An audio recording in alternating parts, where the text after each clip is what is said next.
ओम शांति। आज की मुरली का टाइटल है वक्त की पुकार। आज की अव्यक्त वाणी में बाबा ने सतयुग के पहले राज्य के अधिकारी कौन बनेंगे, फिर बाबा ने कौन सी पहेली हल करनी है, तीसरा बाबा ने विश्व की आत्माओं को कौन संतुष्ट करेगा, और लास्ट सदा कौन सी स्मृति बच्चों को रहनी चाहिए। तो आज सुनते हैं 14 नवंबर 78 की अव्यक्त मुरली। मुरली की टाइटल है वक्त की पुकार। सदा स्वयं को ऊंचे से ऊंचे बाप के डायरेक्ट ईश्वरीय संतान समझते हुए सदा समर्थ स्थिति में रहते हो। वर्तमान समय के प्रमाण, जबकि आप सभी पहले से ही समय के चैलेंज प्रमाण एवर रेडी हो, तो समय प्रमाण व्यर्थ का खाता नाम मात्र रहना चाहिए। जैसे कहावत है ना, आटे में नमक के समान, ऐसे समर्थ का खाता 99% होना चाहिए। तभी भविष्य नई दुनिया के लिए 100% सतो प्रधान राज्य के अधिकारी बन सकेंगे। समर्थ का खाता कितना? 99%। अब तो भविष्य राज्य या आपका अपना राज्य आप सबका आवाहन कर रहे हैं।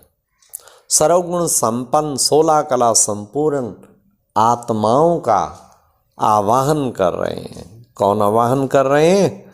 हाँ, विशेष बाबा कहते भविष्य राज्य आपका आवाहन कर रहा है। तो बाबा ने कहा सर्वगुण संपन्न 16 कला संपूर्ण आत्माओं का समय प्रमाण वर्तमान स्टेज का चार्ट निकालो चार्ट। आज समर्थ कितना और व्यर्थ कितना,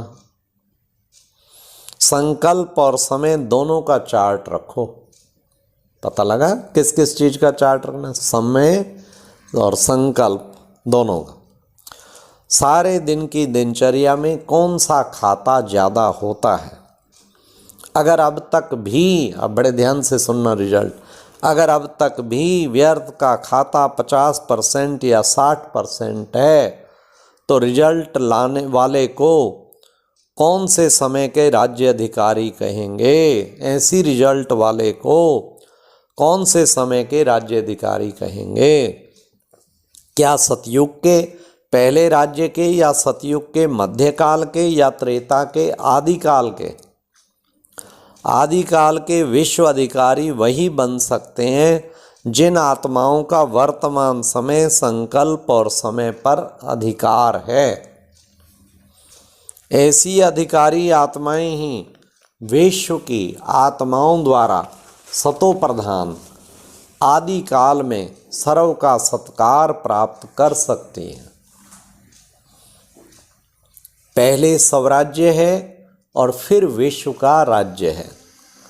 जो स्वराज्य नहीं कर सकते वे विश्व के राज्य के अधिकारी भी नहीं बन सकते। इसलिए अभी अपने आप को चेक करो, अंतर्मुखी बन सब चिंतन में रहो। जो आदि में पहले दिन की पहेली सुनाई जाती है, मैं कौन, अब फिर इसी पहेली को अपने संपूर्ण स्टेज के प्रमाण, श्रेष्ठ पोजीशन के प्रमाण, बाप द्वारा प्राप्त टाइटल्स के प्रमाण चेक करो। व्हाट एम आई? यह पहेली अभी हल करनी है। अपने सारे दिन की स्थिति द्वारा स्वयं को जान सकते हो कि आदिकाल के अधिकारी हैं या सतयुग के या मध्यकाल के अधिकारी हैं। बाबा ने कहा जबकि लक्ष्य ही है आदिकाल के अधिकारी बनने का, तो उसी प्रमाण अपने वर्तमान को सदा समर्थ बनाओ। ज्ञान के मनन के साथ अपनी स्थिति की चेकिंग भी बहुत जरूरी है। हर दिन के जमा हुए खाते में स्वयं से संतुष्ट हैं, या अब तक भी यही कहेंगे जितना चाहते हैं उतना नहीं है? अब तक ऐसी रिजल्ट नहीं होनी चाहिए।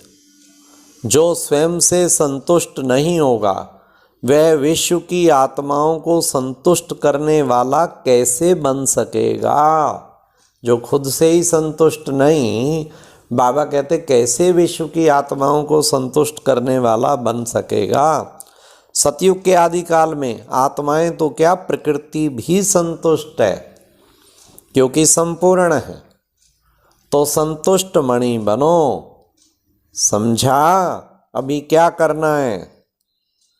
सेवा के साधन जो अब तक हैं उसी प्रमाण सेवा तो कर ही रहे हैं, लगन से कर रहे हैं, मेहनत भी बहुत करते हैं, उमंग उल्लास भी बहुत अच्छा है।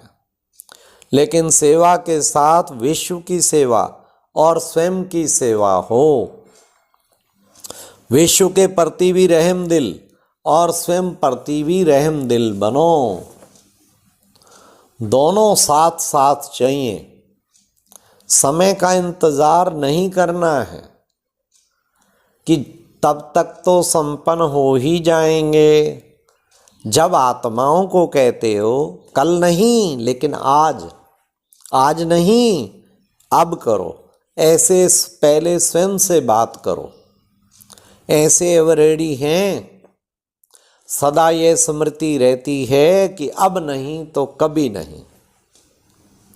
ऐसे स्वयं से रूहान करो। अच्छा सुनाया तो बहुत है, अब बाप क्या चाहते हैं? अब सुनाने का समय नहीं लेकिन देखने का समय है। बाप एक एक रत्न को संपन्न और संपूर्ण देखना चाहते हैं। समझा?